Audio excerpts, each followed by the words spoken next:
What's up guys, CJ here and welcome back to another brand new video, this time with some massive information about Guardians of the Galaxy Volume 2. The film of course won't be out until Friday after next, just a little under 2 weeks away, but if you read the title, which I assume you did, you'd know there are some massive potential spoilers ahead, so if you don't want to know, just click away and save us all the frustration. Speaking of the title of the video, you read that right. Details about all 5 post-credit scenes for Guardians of the Galaxy Volume 2 have leaked online, and we have got the information for you.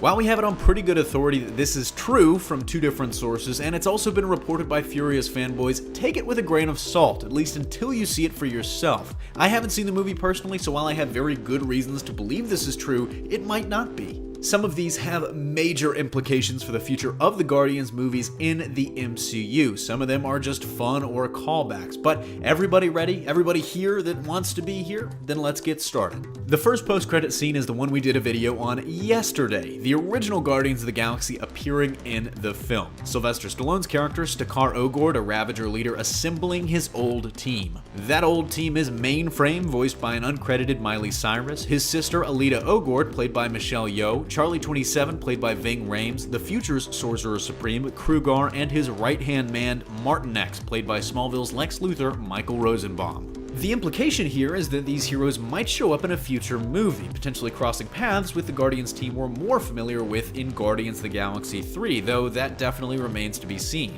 The second scene also seems to set up for the sequel, as Aisha, who apparently survived the movie, tells the Sovereigns her plan for defeating the Guardians, and we see a figure in a cocoon. This is fairly obviously supposed to be Adam Warlock, seeming to suggest that he'll definitely be in the third movie as we reported on Thursday, but that he might actually be in a more villainous role than we expected. It'd be a twist on his classic origin, as both he and Aisha were created by human scientists known as the Enclave, also for the purpose of being weapons. Here, maybe the first Sovereigns were created that way, but they've figured out a way to use that process themselves. The third scene, a more fun one, features James Gunn's brother, Sean, in his role as the Ravager, Kraglin. Using Yondu's fin, he tries to control Yondu's Yako wood arrows, which he can kinda do until he loses control and hits Drax, who, let's just say, isn't too pleased. According to Furious Fanboys, this scene is connected to a major scene earlier in the movie, but they didn't divulge that spoiler. We don't have any info on what that scene could be, so it'll just have to stay a surprise.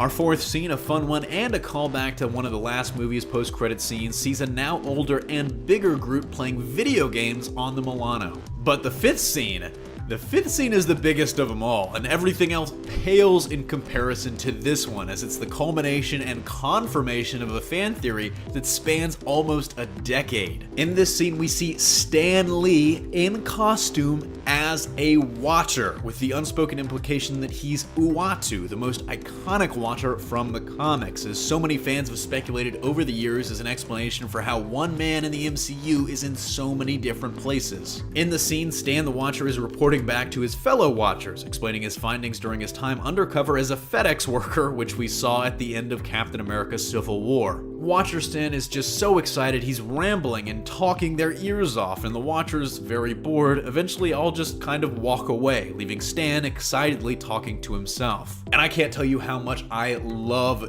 this. It's a theory that I've always believed in, but never thought we'd actually get to see on screen. It's really kind of amazing that it's happening. But is he really Uatu? That's a question Furious Fanboys raises. I assume he is, or is supposed to be, but it's never expressly stated, and there's a question about the film rights. You see, Uatu first appeared in Fantastic Four number 13, and as Fox still owns the Fantastic Four rights, it's thought that Uatu and his film rights still reside over there. More details might come out after the movie comes out about a deal that was made, maybe Marvel's letting Fox use a minor character in New Mutants or something, but we'll just have to wait and see. Let me know in the comment section down below what you think of the post-credit scenes and which is your favorite, but that's gonna do it for me here. Thanks for watching. Don't forget to smash that like if you like what you saw, subscribe for more great content every single day, and consider turning on your notifications for alerts every time we upload a new video. Signing off, this is CJ, and I'll see you next time.